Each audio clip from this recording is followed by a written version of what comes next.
Hi, everyone, and welcome to an ICBA cast, our first COVID-19 edition. Took us a few weeks or several weeks to work out the logistics, but we are back. I'm Jordan Bateman. I'm Vice President Communications for the Independent Contractors and Businesses Association, joined, as always, by Chris Gardner, President of ICBA.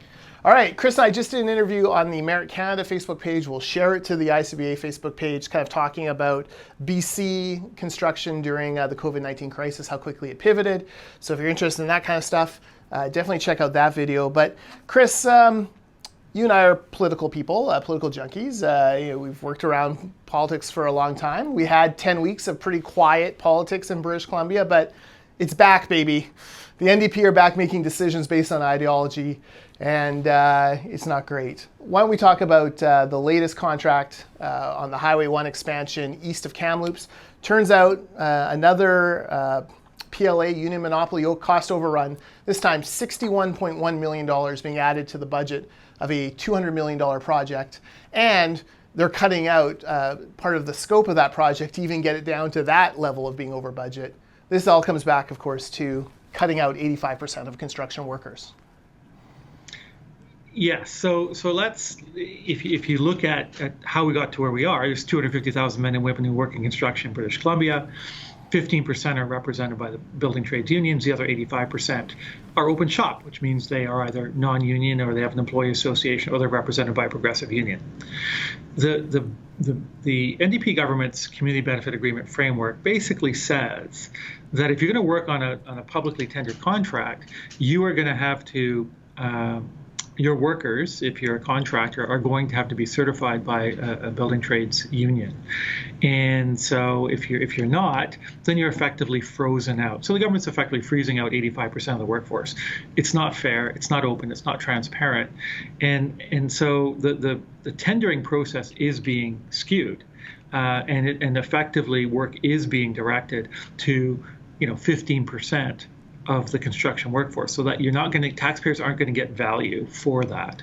And the stated purpose of community benefit agreements is to hire more women, more young people, and more people from Indigenous communities. Well, you're not going to achieve those goals if you freeze out 85% of the construction workforce. So as we come out of COVID-19 and as we look toward a stronger, ensuring that our recovery is strong, what every single public health official has said, and what every single elected official has said, and including all of those in British Columbia, is that we're in this together. We've been in this crisis together. And so, in my view, it's really important that we're in the recovery together. And to be in the recovery together means that government has to be open and fair. No one's asking for a special deal. We're just asking for a fair shot at the work. And I think it's really important. This is a great opportunity for the government to show some leadership and to demonstrate that we are all in this together. We are all in the recovery together. And they should basically drop the requirement that says that government tender work will go only to those contractors whose workforce is certified by building trades unions. Yeah, and what's frustrating for us is, $61.1 million overrun, that's enough to build another high school. And if you're living in Surrey and your kids are going back to school, hopefully this fall, but going back into another portable, you want them to be building more schools. And here you have $61 million that is basically being given to a monopoly of their chosen friends and insiders, essentially, people who give them money and power their campaigns. That $61 million could be used to build another high school in Surrey and have a whole other set of construction workers on a project. So at a time where, government debt is spiking, and you and I don't disagree, even though we're fiscal conservatives, we don't disagree with the idea of spending now in order to keep the economy going. But you've got to get value for those dollars you're putting out. Yeah, and that's where the government really should be focusing their efforts on. And I hopefully coming out of the crisis, the government will have a change of heart in terms of how it's positioning the tendering of government projects.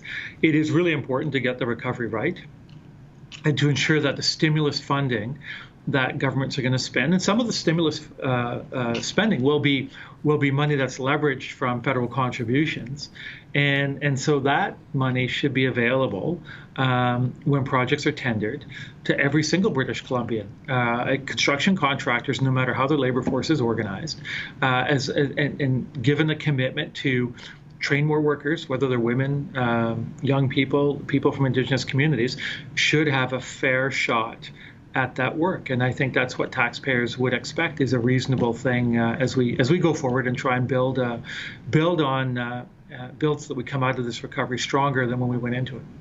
Yeah, and our legal team, led by Peter Gall, filed a factum in BC Court of Appeals this week. Maybe bring us up to date with where we are on the case to get these CBAs overturned. Yeah, we went in, the case started in BC Supreme Court, and the judge ruled that the matter could be adjudicated at the Labor Relations Board level. And our contention was, listen, we're not challenging a collective agreement, which would be a matter for a Labor Relations Board. We're challenging the discretion of the minister as she changed the tendering policies of the government to exclude 85%, effectively exclude 85% of the construction workforce. So that is her discretion. Whether it was exercised properly or improperly is the purview of the courts, and that's what our appeal is based on. So we're hoping to have that heard this year. And there are some dates on the calendar, and hopefully that's the case. But again, we could all save a lot of time and energy if the government just decided to procure projects fairly, openly, transparently, and give every construction contractor and every man and woman who works in construction in this province a fair shot at government tendering as project stimulus spending will start to be rolled out in this province. Yeah, no, you're absolutely right. Let's shift gears a little bit here. Craig Richmond has retired, stepped down as CEO of YVR, which is a huge construction worksite for dozens of companies. Tamara Vrooman, the former CEO of Vancity, very well-regarded business leader in British Columbia, someone often touted to be a future politician as well. Tamara now is going over to take over YVR, but taking over maybe the toughest time in the airport's history, a time where projections of 25 million passengers going through YVR on an annual basis have now been pared back to maybe between 8 to 14 million for the next 4, 5, 6 years. What does it mean for BC's economy to have someone like Tamara going to YVR? And then what does it mean for construction if YVR's passenger load has basically been cut in half? Well, first on Tamara Vrooman, congratulations to her on assuming this new role. It's vitally important for our economy on lots of different levels. She's an accomplished executive. She was Deputy Minister of Finance in Victoria for the province of British Columbia. So very skilled and a strong leader, and we'll bring those skills to bear to YVR, as you said, at a very challenging time. And YVR employs about 26,000 people. And it is there's hundreds of millions of dollars of construction work going on right now.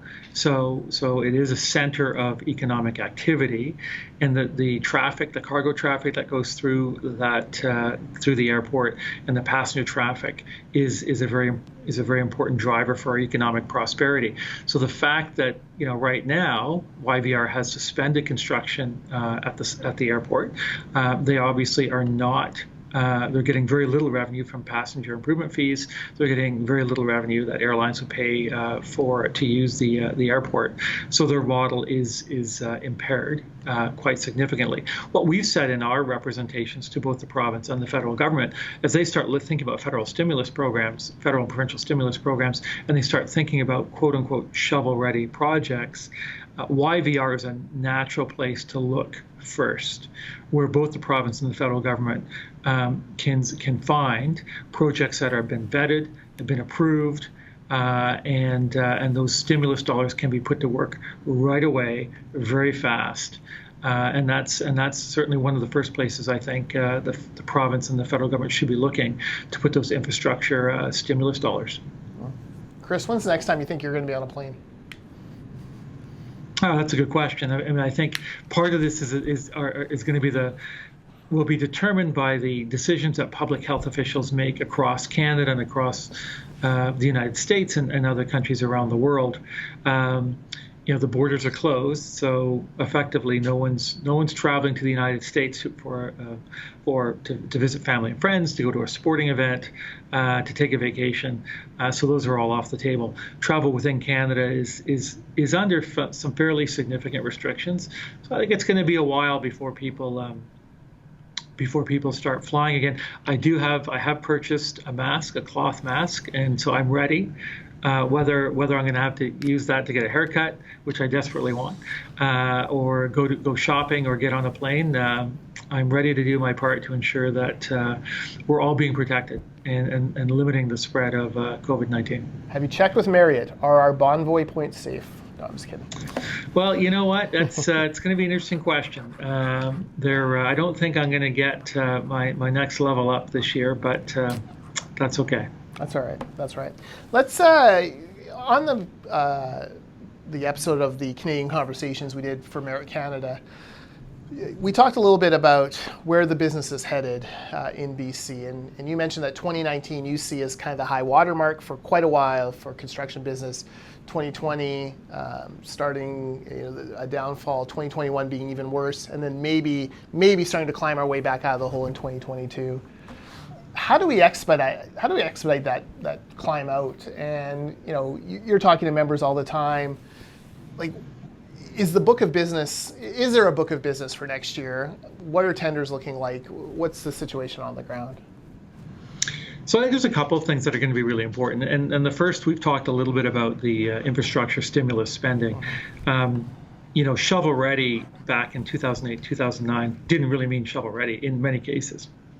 It took too long for governments, because you're dealing with effectively three levels of government, local, provincial, and federal, and to coordinate their spending programs, to create lists, vet projects. It often cases took years and not months for those dollars to be committed. So governments have to go back and figure out how they can spend those dollars faster. And remove the red tape and the bureaucracy that will prevent those dollars from having the impact that we all want, which is to stimulate jobs, investment, and opportunity for construction workers and other parts of our economy. The second set of issues is project approvals, permits, inspections. Some of this rests at city halls across the province, where it can take oftentimes getting projects approved at the local level can be a very, very long time. So if you look at, in many markets, we have challenges with the price of housing. Part of that is a supply issue. Trying to get projects approved. I mean, in the city of Vancouver, it takes longer to approve a project and permit it than it does to build it. That's just simply unacceptable in the middle of a housing crisis. So local governments have to find ways to approve projects faster. To get that supply on the market and get those dollars flowing.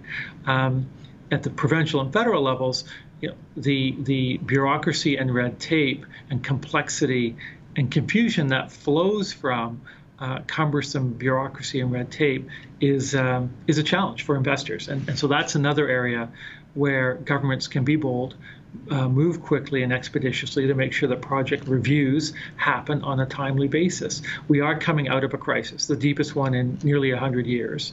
And so it does require, not only did it require boldness in terms of how the initial response from government to support business and individuals and families and communities, it's going to require boldness in how government operates going forward. They've got to be faster, they've got to be more innovative, and they've got to get dollars flowing and provide a framework to allow the private sector to make those investments faster than they did before we went into the crisis. Yeah, I think of municipalities, for example.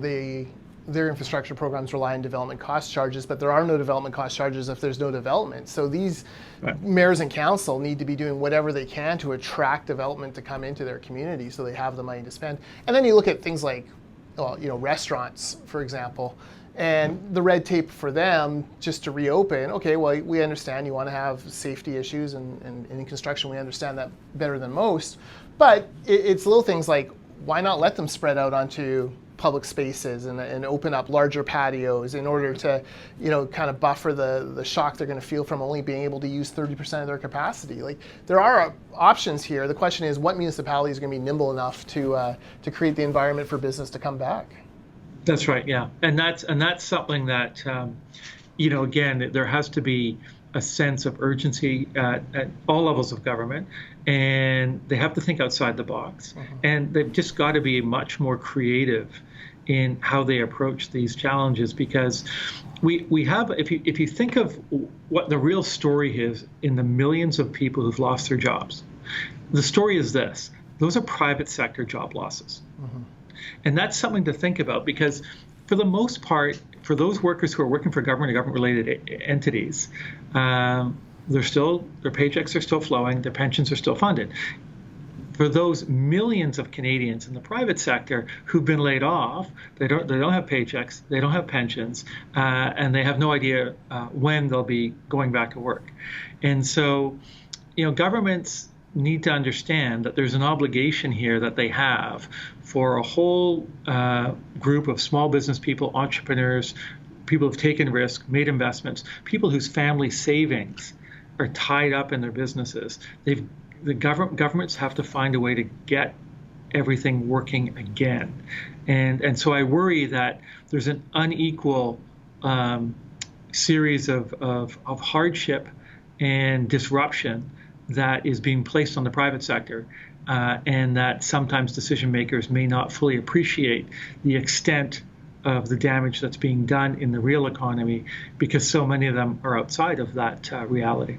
Yeah, it's the private sector, it's the young who are suffering the most, the renters, people in entry-level jobs, the youth. I mean, those are the people who are suffering the most out of this. Jack Mintz has an excellent piece in the Financial Post today on that. And you talk about entrepreneurs. I think this is something that you and I have known many people, many job creators, many entrepreneurs, many people who took risks. We've worked for some, we've worked with many, we know these people. And here you have a situation where no business plan could have contemplated this. There's no business planning for this kind of massive, unprecedented shutdown. And people, restaurants, companies who have very passionate, fan bases, consumer bases, clientele that they've done, who offer the best service and the best food and have a great location, none of that matters anymore because they were shut down by things outside of their control, and many of them aren't coming back. It's scary. Yeah, and this is unusual. Well, it's unique because this is the first time in history where governments have purposely and deliberately shut down the economy. This wasn't caused by an internal buildup of some sort of asset bubble within the economy. This was government saying, shut down your business, go home and stay home. And that happened to billions of people around the globe. And that's never happened before. 2008, 2009 was a crisis that evolved from the overvalued housing market in the United States and spread throughout to a number of countries throughout the world. But a number of countries were spared. COVID-19 is sparing no one, and governments in response have shut down the economy deliberately, and they did it very quickly. And so there was no escape. And that's not a concern. So governments had to be just as deliberate and purposeful about planning the recovery, moving as boldly and quickly, being innovative to ensure that they can get as many of those businesses back up and running, and to get as many people who've lost their jobs as possible working as quickly as possible. Yeah. Last set of topics, and it's connected to this. We're moving back into more politics. Up until now, in these past 10 weeks, I think, by and large, especially in British Columbia, there's been very little criticism of the NDP government. There's been, generally it's been let's work together, and if we see something we don't like, we'll kind of quietly talk to them behind the scenes, or the BC Liberals will, and we'll try to find a way to continue to work together. That said, as of Tuesday, businesses will be allowed to reopen on a broader swath across the economy. At ICBA, we've invited our staff to start coming back in as early as Tuesday with kind of a June 1st, kind of fully come back date. How do you think this recovery unfolds? And then, what about the political aspects of it? I mean, the NDP still haven't done anything on ICBC rates. Every other insurance company in the world, including our own, has given discounts or rebates at a time where the claims have plunged. That hasn't happened with ICBC. What do you think happens with the WorkSafe BC surplus? Maybe Andrew Wilkson had a good idea of using that money for PPE preparation and preparations businesses are making. Infrastructure PLAs. my sense is there's a big field here for the BC Liberals now to stand up and start to critique the government on what happens next. Yeah, I would agree. I think, listen, we're in the middle of this crisis that on the health and in terms of the economy that we've never seen in many generations. And so it's natural, I think, for people to sit back and say, okay, we've got a government, federally, provincially, and to some extent locally, we've got governments, and let's support them as they try and deal with the enormous challenges that we're all facing, and steer us in the right direction. I think for the most part, people have done that and wanted the government to succeed. I mean, we all have an interest in having local governments and the province and the federal government succeed in their plans to control the virus. And then through a safe and phased reopen to get the economy back and running again. As we start to go through that process, governments are going to make decisions that will invite discussion and debate, and we'll see the tenor of that debate intensify the further into the recovery that we get, and the further away from the immediacy of the crisis that we're all trying to get out of. So I think naturally you're going to see more discussion, you're going to see more debate, you're going to see more critical thinking about what the choices are before us and where government is taking us, federally, provincially, and to a lesser extent locally, because they have less of a policy reign over the decisions that are being made right now at the provincial and federal level. But I think you're going to see that, and depending on the landscape and how things go, you'll see that the tenor of that debate could get quite heated. And in British Columbia, we are, at the outset, at the longest we have between now and the next election is October 2021. Yeah. And so if you back up from there, the election could be the spring of 2021. I don't think it would be the fall of this year, but that's possible. So I think as we move forward, the tenor of the debate will change. I think you'll see the BC Liberals start to adopt a more critical posture, and you'll see coming from the government a more partisan sort of posture on a number of policy issues that they're going to be moving forward as part of their agenda. But remember, the government sets the agenda, and they're coming out of this with British Columbia having performed better than most jurisdictions in the world. So they're going to want to leverage that to their political advantage. And so, the hill is steep for the BC Liberals and for the Green Party. I mean, the Green Party is a little bit of a wild card in this situation because you really haven't heard much of them. They're in the middle of a leadership contest. And then coming out of this, they're going to have to differentiate themselves increasingly further from the NDP to set themselves up as an alternative to the NDP heading into the next election. No easy feat for a party that has been fairly well in lockstep with the government. Well, supported virtually every piece of legislation. Why don't we leave it there? We'll talk again in a couple weeks. Chris, thanks for joining us. Be safe. Thanks. Be safe. Be healthy. All that good stuff. And we will talk to everyone again in a couple weeks. Thanks for watching. Great. Thanks.